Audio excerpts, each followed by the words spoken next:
This is a practical use of a sit-stay. Stay.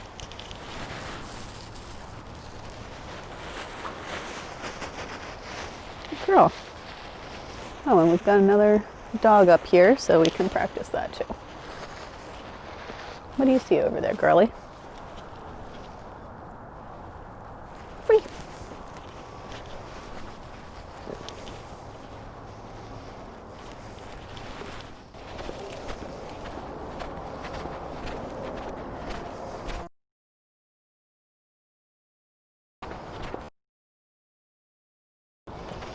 Sit. Let's go.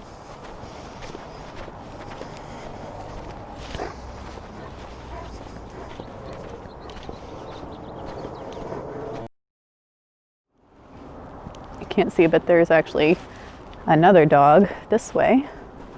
Come here, sweetie. Right there. So just down the other side of the sidewalk. And she made the same choice. She's sniffing, sniffing, sniffing. So that does a couple things. You know, when a dog is sniffing, their mouth is closed, so they're only breathing through their nose. So it's kind of similar to like if you were to just take a deep breath, like, so really focusing on your breath. And, you know, when you do that, it calms down your body because you're just breathing slower and making sure you're getting oxygen everywhere. So same thing for dogs. When they sniff, it actually calms down their body.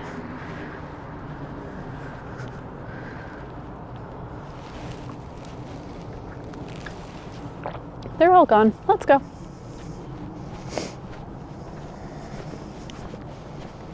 So that's one way to manage when you see other dogs. You can just let her sniff. Let's go. Another way is to do your changes of direction if you have room for that.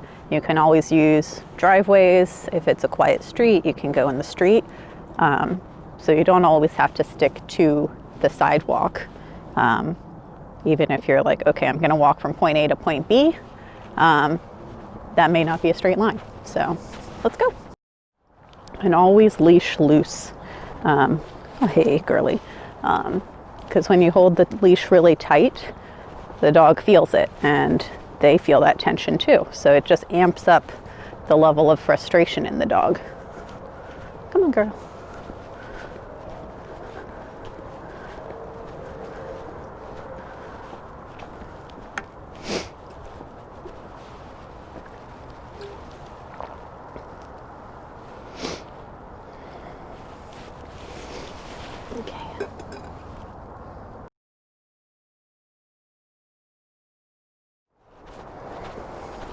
Sit. Stay.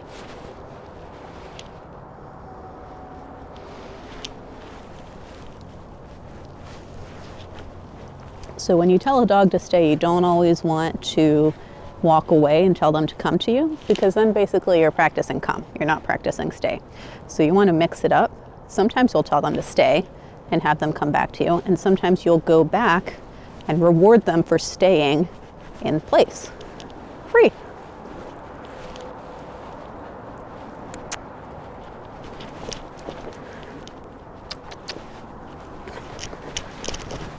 Sit. Yes, yes, yes, yes, yes, yes, yes, yes.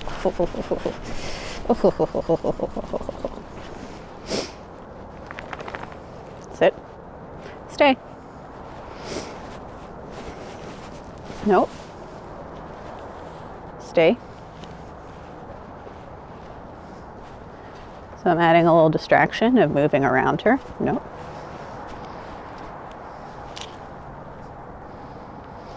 So whenever she makes a mistake, I'm going to go back to where she was successful before. This is where she had a problem, so I'll reward her here for making it successful that time. Right. Yes. Oh, you like that. Okay, let's fix this because it got a little out of whack. Oh. Oh, oh, oh. Relax. There we go. All right. Stay.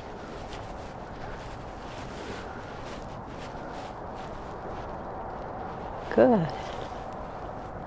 Stay.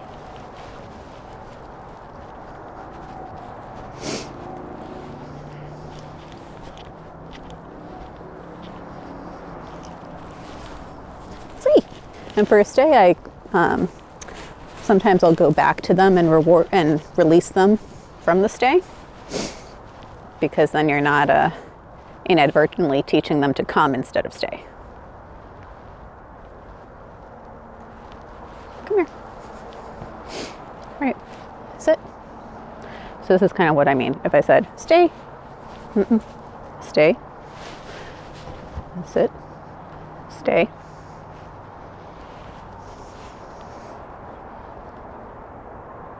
Come.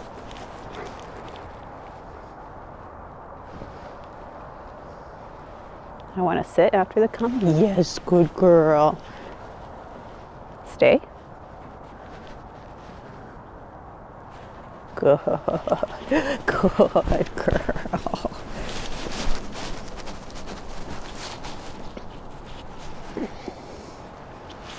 Ready? What about a down stay? You ready? Down. Sit. Down.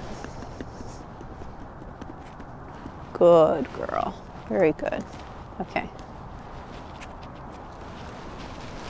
Now I don't know that she's going to stay in a down. Ready? Stay.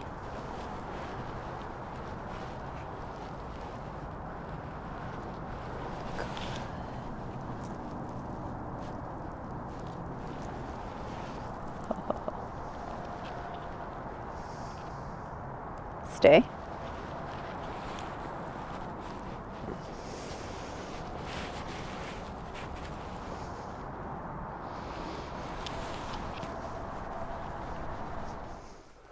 Okay, so finding the dog's level is very important when you're doing e-collar training.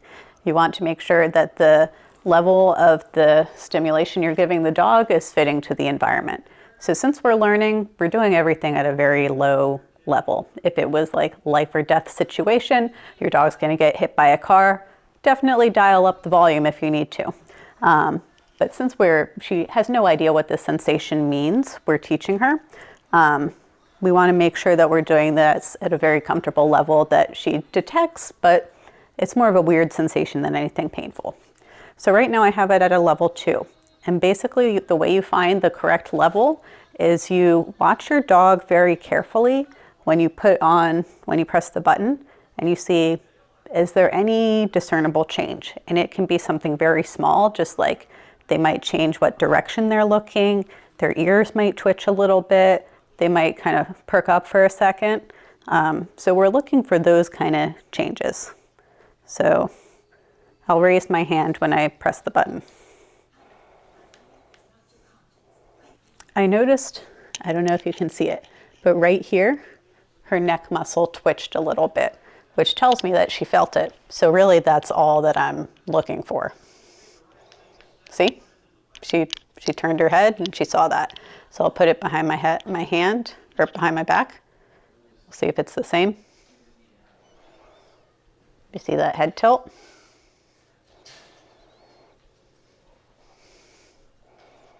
Yep. So she does feel that. That's a 2. See if she feels a 1.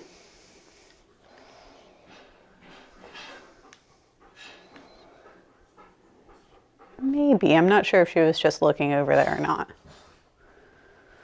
I'm going to put it behind my back because I think she's just looking at it because I'm holding it.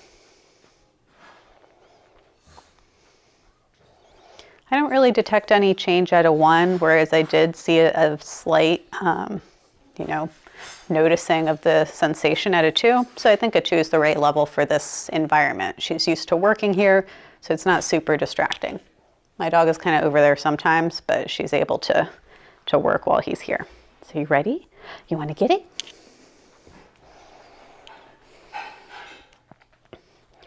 And all we're doing is associating what she already knows. Yes.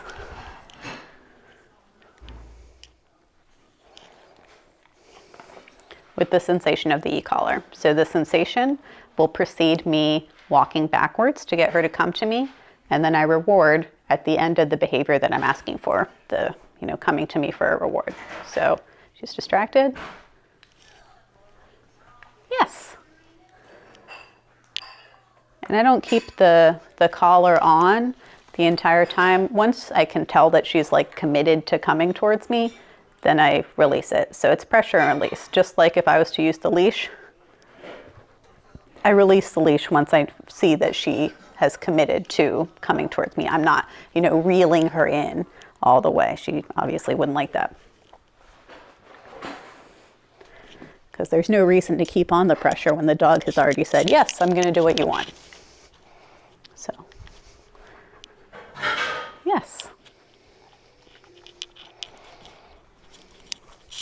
So you can see how important the timing of this is, and I'll show you how to do this, but it does take a little bit of time for you to learn and become confident doing it.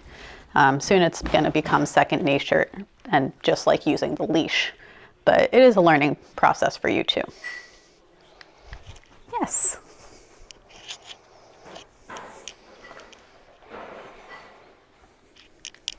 Yes. And you'll notice I'm not saying come yet. Basically, I want to make sure she's really solid on this before I start naming it, because I wouldn't want to name like kind of a lackluster, okay, I guess I'll come towards you. I want to name it when it's the way that I want. Yes. You ready?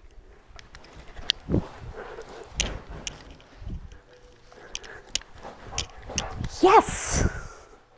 So that's the kind of response I would want.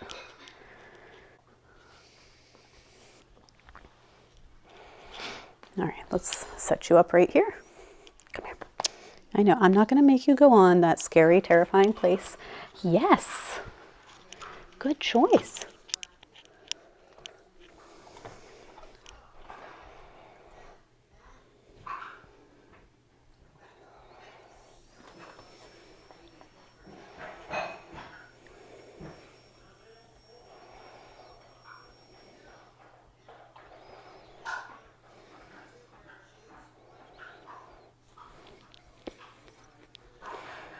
What do you think?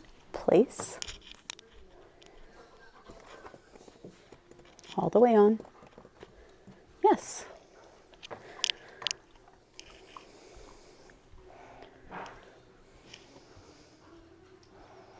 Sit. Yes.